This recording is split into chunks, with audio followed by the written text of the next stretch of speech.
Qeveria britanike ka rritur presionin ndaj gjigantëve të teknologjisë për të mbrojtur fëmijët nga përmbajtjet me natyrë seksuale në internet.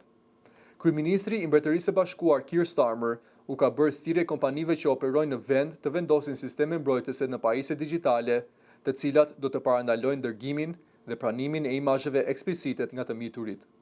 Sipas Starmer, kjo nuk është një sfidë e pamundur teknologjike dhe kompanitë kanë përgjegjësi të përshtatin produktet e tyre për të mbrojtur fëmijët. Ai theksoi se nëse kompanitë nuk ndërmarrin masa brenda 3 muajsh, qeveria do të ndërhyjë me ligje të reja të detyrueshme për zbatimin e këtyre masave. Plani përfshin kërkesën që kompani si Apple dhe Google të integrojnë teknologji që mund të zbulojë dhe bllokojnë automatikisht përmbajtjen nudo të dërguara nga ose për fëmijët. Megjithatë, të rriturit do të vazhdojnë të kenë akses në përmbajtje të tillë përmes verifikimit të moshës.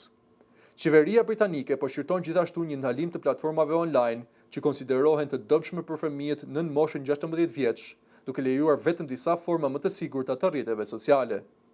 Ky njoftim u bë në kuadër të London Tech Week, një event që mbledh liderët e industrisë teknologjike dhe politik bërësit për të diskutuar të ardhmen e inovacionit digjital. Sipas qeverisë, qëllimi kryesor është krijimi i një mjedisi më të sigurt online për fëmijët, në një kohë kur përdorimi i teknologjisë nga të miturit është rritur ndjeshëm në mbar botën.